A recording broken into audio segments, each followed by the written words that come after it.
Testing. Do you mind saying testing? Mm-hmm. Testing. Hello, Callum. Okay.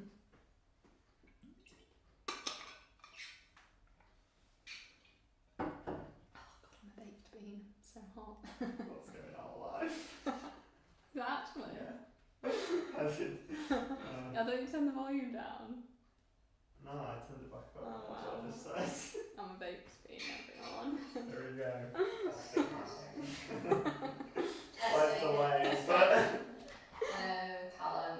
Is that going to be on the video? this is all on. I mean, we'll cut the start after, but I'm the only one watching now, so. Is that actually?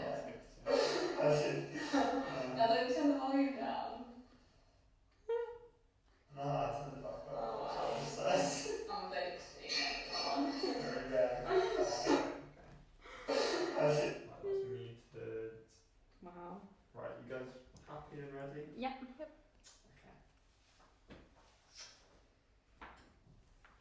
Are you happy with the question? Yeah, totally. Yeah, if there are any, just say if there's any that You don't feel. you don't Okay. feel comfortable. Yeah. Totally. Feels a bit weird that it's the end. I know.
No, what a way to start a live stream, so I just awkwardly take my seat in silence. Good stuff. Hello.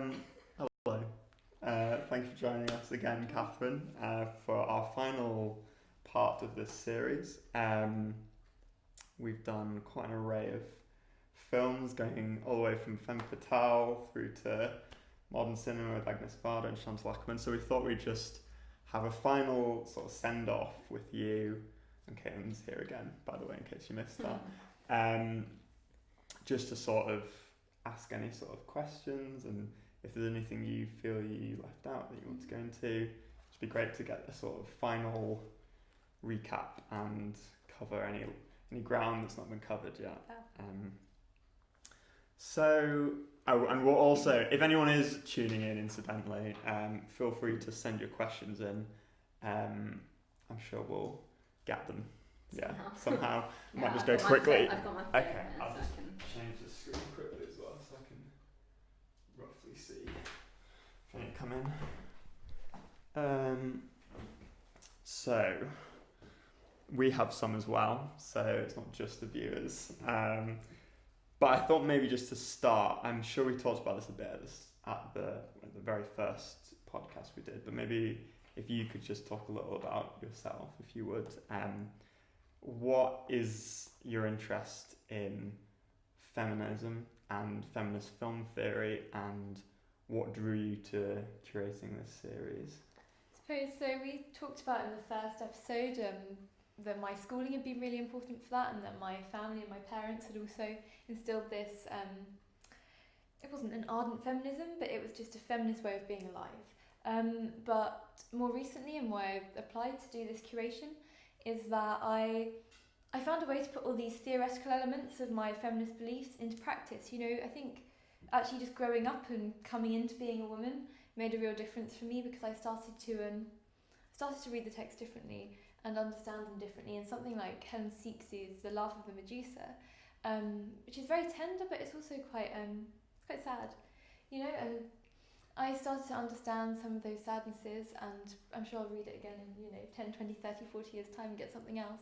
But yeah, there was a kind of a constant revisiting of these texts, and I think the curation was a great way to, break back into them, especially through the gaze of film. Okay, cool. Sorry to interrupt. I'm just wary that looks like it's lagging a little bit, so I'm just going to check that we're not having any problems. Do you see what I mean? Oh yeah. I don't want us to do that.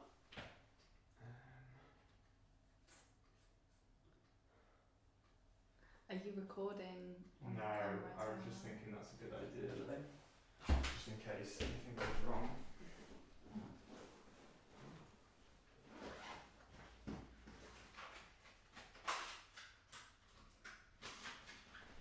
Just fixing stuff if anyone actually is watching. I think it's not working at the moment.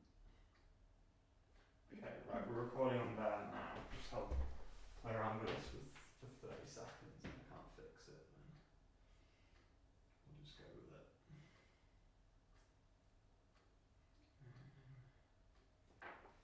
It looks like it's alright now. Oh, not there then. What do these mean?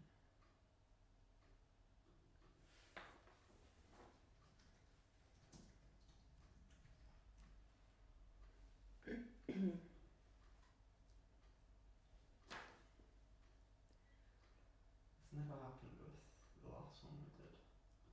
Never seen this before. Worst case, we have a recording of it. Be good to get this working though.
It looks alright there.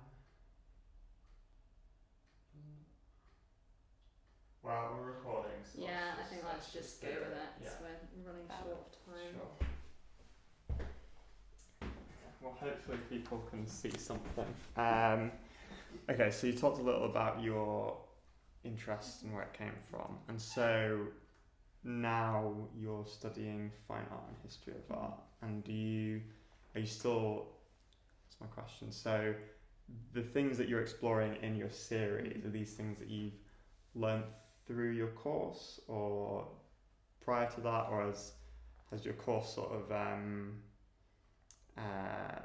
given you the opportunity to delve into these things more? And also with the fine art side of it, are you exploring what we're discussing here through that?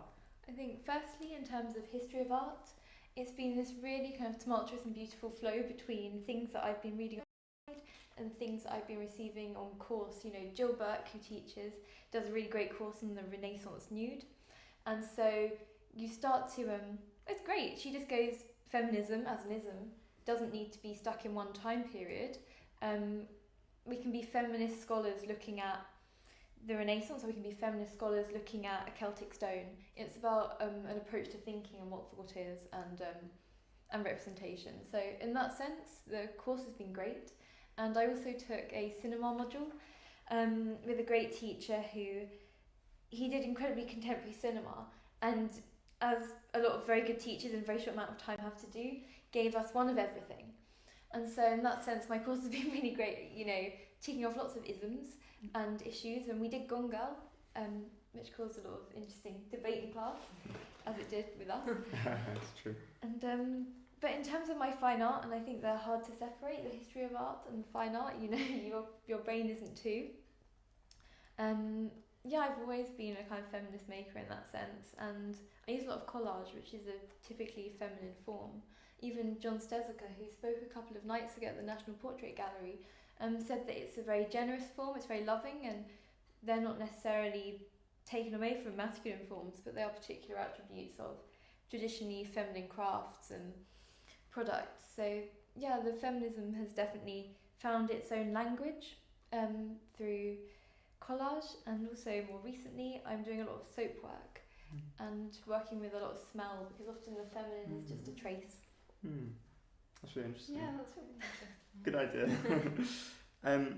And one thing I was going to ask that I've got written down that I wanted to ask was just because I think it's quite interesting that you are coming from a history of art and fine art background, and you have your own artistic career in its own right, that with the issues that are being laid down, obviously, you know, the likes of Chantal Akerman and Agnes Varda are exploring the issues, and then we and many, many other scholars are then talking about them. Do you think that what are the merits of making art about it in sort of contrast with discussing it? How do you think those two work in tandem?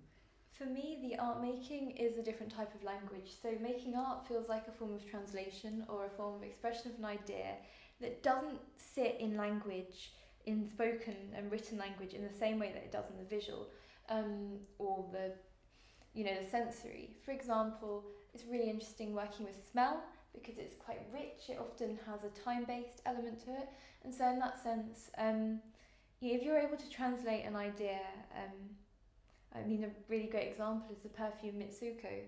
It was based on a Japanese clock, and every hour for 24 hours, the molecules, the lighter ones go first, and the heavy ones sit on your skin. And when you first put it on in the day, when you start your activities, you smell like heavy florals and you smell kind of sweet and lovely. And by the end, you've got these like sexy musks. So, you know, kind of, it's exciting because you start to realise that even the perfumes that were being sold are deeply gendered. That's weird. Yeah. Mad. Yeah. So going into some of the questions that we've kind of got going. For those who have watched this series and have enjoyed it, where should they go next, do you think? In terms of watching films or reading, or? Both, I suppose, yeah.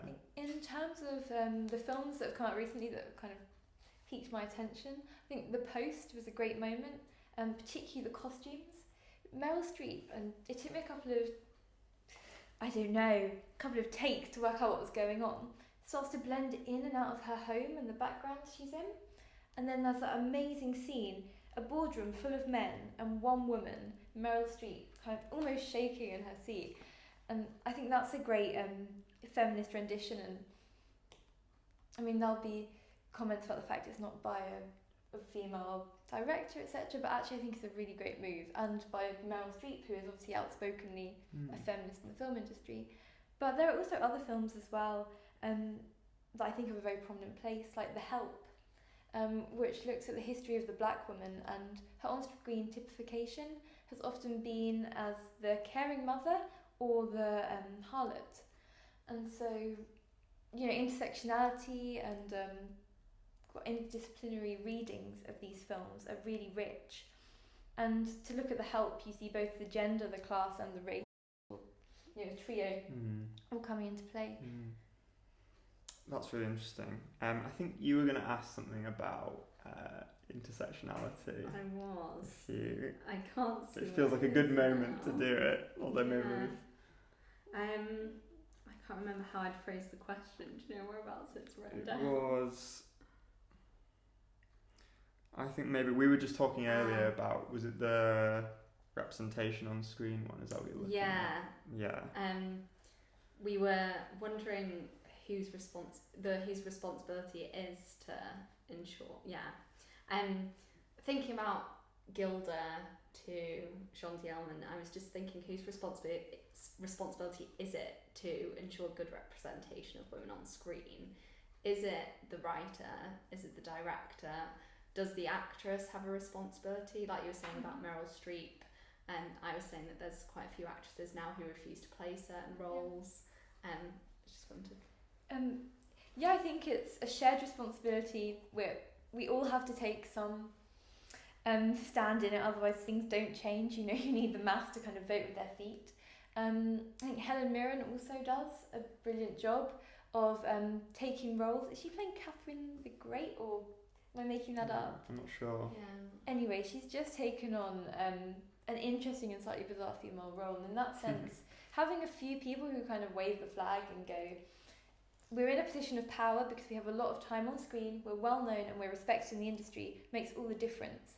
And that's why people like Bird's Eye View, the production kind of platform, I suppose, who allow cinema makers or filmmakers who are denied cinema time because of their race, predominantly gender, ethnicity, whatever, to have that platform kind of break into our public consciousness.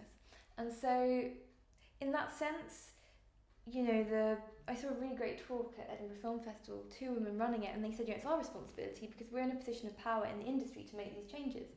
But I totally agree that it's also a social responsibility. If we don't change the way we look at gender, which is primarily for me a performance, you know, you have your sex and your gender, and even sex is a complicated issue, you know, neither is black and white. And so when we start thinking fluidly about gender, we've almost solved the issue, or maybe we've opened another one, but very different issue, I suppose. Yeah. And do you think that there's an interesting, you talked about the post and by a male director, and there's all those issues going on. Do you think that, well, first of all, do you think that there are enough female kind of auteurs today, like Chantal Akerman and Agnes Varda?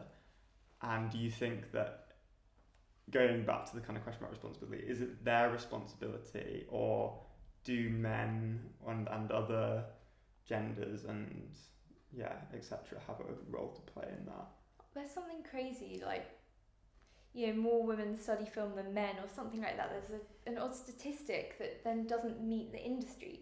And so I think there are female and feminist filmmakers, and again, the Edinburgh Film Festival showed that, but they're not being given the space in mainstream cinema, and I think that's when really the change is going to happen, when mainstream cinema flips. And there are people like Beeban Kidron, who directed Bridget Jones's Diary, and that's a different sort of issue about what it means to be a woman, but actually I think she's going in the right direction. And I think she did actually speak to a woman who maybe didn't have a voice on screen but wanted one, and I think it's those incremental steps that get there. If we just put another Chantal Akerman into View Cinemas, it's unlikely to change anything, because it might miss the point. It might kind of be before its time in an odd sense. That sounds bizarre. It's actually interesting you brought that up. That was a question I was going to ask, is sort of about, you know, we've watched this film series, and especially the last section, which is about, you know, a kind of new woman's cinema, so to speak. And they're what you might call, the two we watched, art films, you know. Totally. So it's interesting to know and sort of think about what can actually be done and what is the goal of a film, especially one that's trying to explore a social issue like feminism. So, for a question, do you think that these kind of I lost my train of thought. That these have an impact in shaping mainstream attitudes, or do you think that we somehow need to penetrate the mainstream with these ideas? Do you know what I mean? Yeah, I think the kind of lovely thing about countercultures or art house cultures is that they exist really beautifully as a counter in some respects. You know, often when you've become mainstream, you've become taken over by capital or capitalism, you've been commercialised, at which point you're part of a patriarchal system and you've lost maybe what's your edge. But I do think that it's possible for feminist cinema to make its way onto the big screen. But it is walking into, women are walking into, and men who want to make feminist films are walking into a really deeply entrenched studio. And that's going to be a really difficult thing as an individual to tackle. And so I think it's even just looking at things like women are mostly working in costume design or the more kind of artistic fields in big cinematic productions.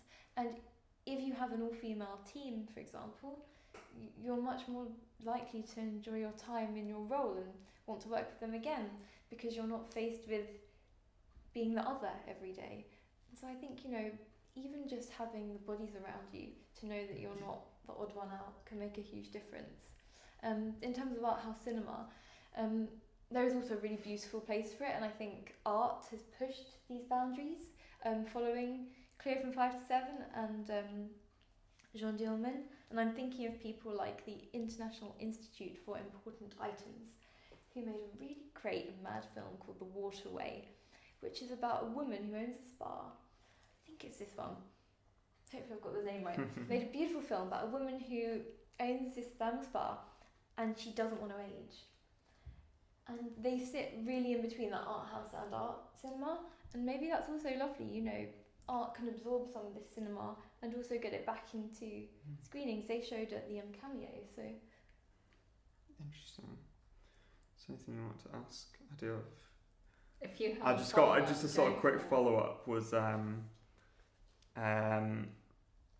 talked a bit just before we talked about the art house just then, the whole idea. What do you think feminist mainstream ought to look like, I suppose?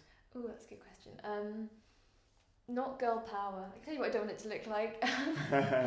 Not girl power, not pink glitter, and not tampons covered in glitter either. I think these are all...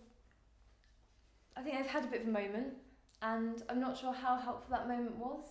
I think in terms of the kind of girl gang, Taylor Swift, Beyonce style feminism, you're just being absorbed back into a very patriarchal conception of your own body. Are you really free if, like Beyonce, you're training for hours a day to have the perfect hips and the perfect boobs and thinking that they're perfect, and then taking all your clothes off in the Louvre to kind of demonstrate that you've reached the perfect, standard of beauty. And, she really is filling all aesthetic forms there, even being in one of the biggest and most well-known art museums in the world. But I think, feminism needs to look like difference. And Sixu said something beautiful. Someone said, so are you a radical feminist at one of her conferences? And she said, today I can be a radical feminist, tomorrow I can be, I can't remember what she said, but tomorrow I could be a third wave feminist. We're all on the same cause here, so let's all work together for change. And partly in that sense I go, we don't need to lose what's already here, but maybe a sense of working together rather than breaking into factions is what's going to make it happen. Interesting. We had a question about how is making feminist cinema maybe more difficult today because of the different factions of feminism. Do you think it's maybe more difficult to represent feminism on screen because people can be quite divided in what they think feminism is? I think that fundamentally, no, it shouldn't be difficult, because really all you're looking for, real base value, is that a woman is treated with equity and that she isn't seconded. And every year, every film doesn't need to have 50% men, 50% women in directorial roles and whatever. One year it might be 40-60, the next year it might be 70-30, the next year it might be 50-50, but on average it should be an equal split, And I don't think this factionalisation should make it any harder. I think, the mainstream tends to kind of barge through, and although there are prevalent kind of ideas about feminism at the moment that I find really difficult, such as the themes we're talking about in Gone Girl, I don't think it's impossible to get there. And I think, partly we're having the conversation socially, often you have to say something and then realise it's not quite what you wanted to say, and then say it again. So maybe that's where we're at. So we had a fan question from my flatmate Liv, who asked, I'll just read it, it's related to what we've just been talking about. The question is, do you think feminist cinema is something that is more or less popular now there is so much negative energy around feminism at the moment? i.e. militant feminism. So I was wondering if there's been a shift in attitude in films as well. I actually think in the film industry, a positive move towards feminism. I think Ocean's 8 comes to mind, with Sandra Bullock as the lead. It's got Rihanna in it. It's got so many problems for me, because I'm not sure how feminist it really is. But it is an all-female cast, and it is a very contemporary understanding of what a feminist cinema looks like.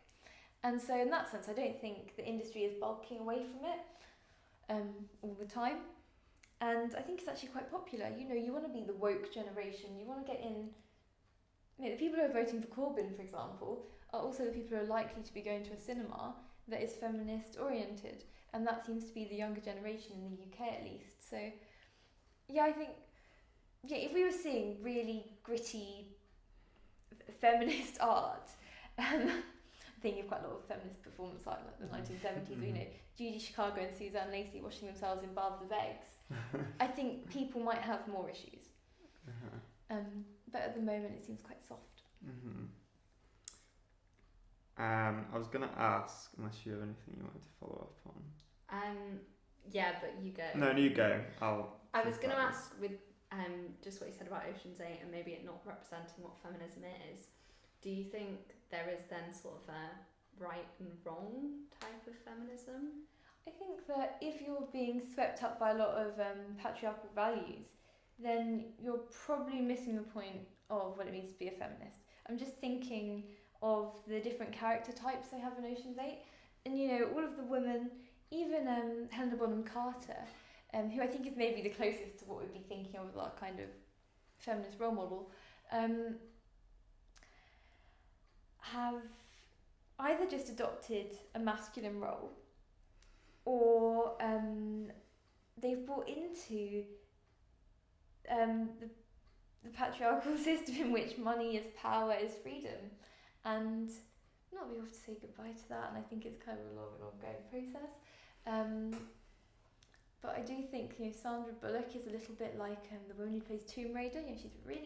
She looks really sexy, and they dress her in a really tight, chic dress. She looks a lot like Gilda in Gilda.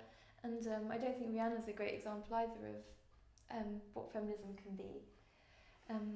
Because she too has bought into a lot of ideas about what it means to be a woman. And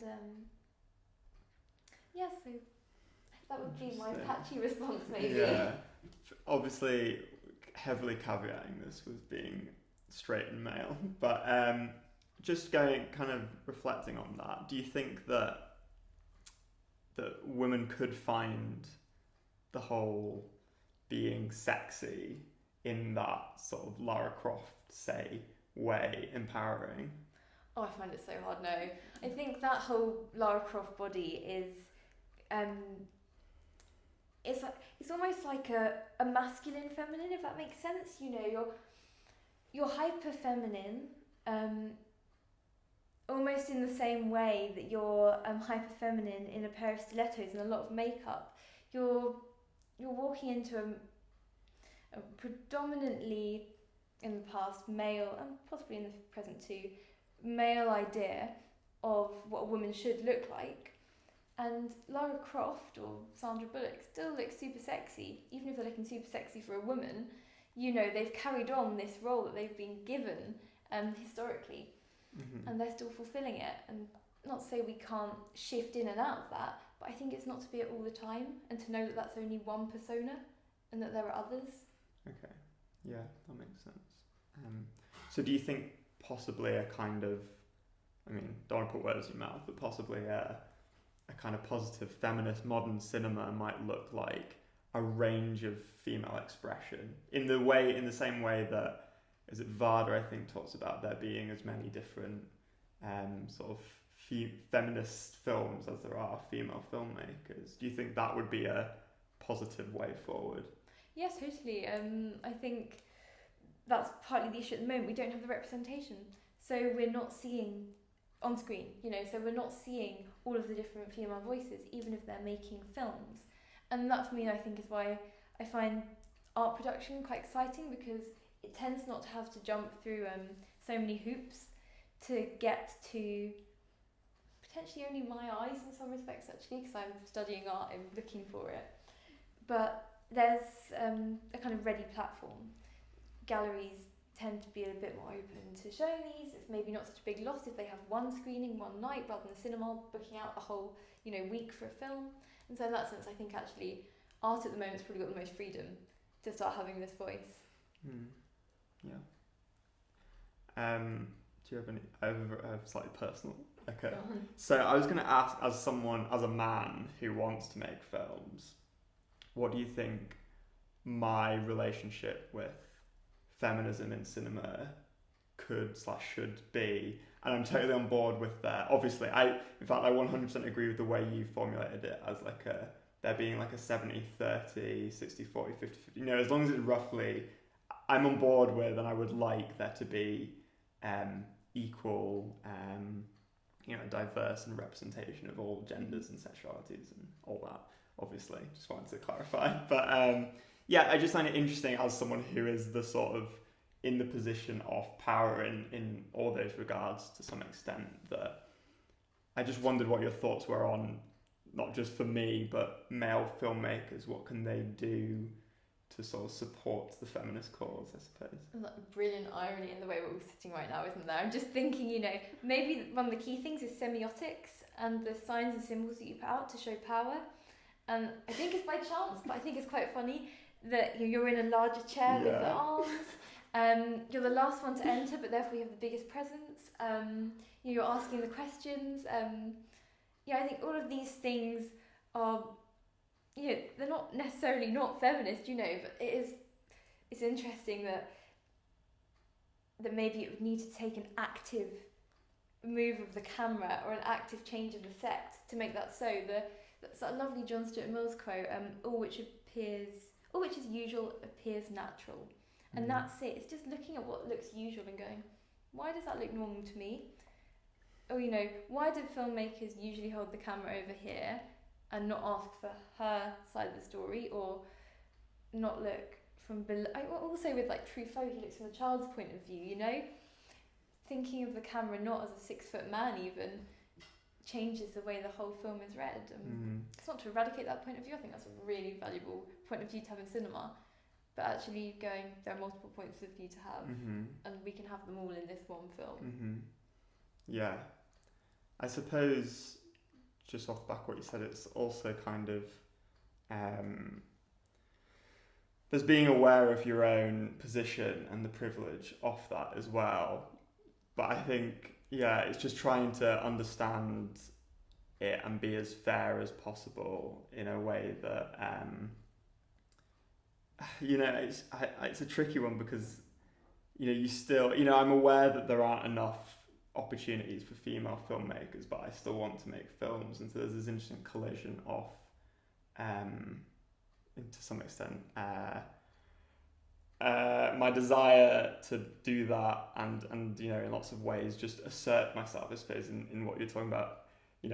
I'm the one who's set up because that, I suppose, is my skill set in a sense, and being aware of the extent to which I can not infringe on the sort of opportunity for the woman. Do you know what I mean? Yeah, I think at that point it's going, whoever's hiring me needs to be right on, because if I make something that's not as good as what they do, or that doesn't fit their values as much as the woman, for example, or any other who isn't the white man, for example, then they need to make the right decision. And they might have a quota, like the BFI have been really great, and they've just gone, we're going to set a quota and we're going to make things change. And they have, because they put it in place and they decided that was the decision they were going to make. And quotas can be really difficult because sometimes it is just about having the numbers and not necessarily about having the skill or the expertise, but then you have to go, why do I have the skill and the expertise and they don't? Which usually goes back to the sort of learning a woman thinks she can have given her education, and the sort of things she thinks she can have access to. And isn't there that bizarre statistic that women will apply for a job or won't apply for a job even if they fit like 99% of the criteria, whereas men, even if they only fulfill 70, will apply. And I think that's just about really incremental, tiny messages that we get throughout our lives telling us that men are just a bit better than women. So that would be the change, not in you, but in the whole way that. Yeah. Okay. Do you have any? Should probably wrap Yeah, up. I'm Shouldn't just we? aware of the Yeah. time. Great, so. yeah. Cool. Well, don't know if it worked, No, but we it's recorded recorded, it. Yeah. Well, thank you again for the series and for your time and work. And yeah, it's been great. Not at all. Thank Yeah, you for the thank you. platform. Really enjoyed it. Good. Good. Okay. Right, Thank you. thank you. We'll end stream.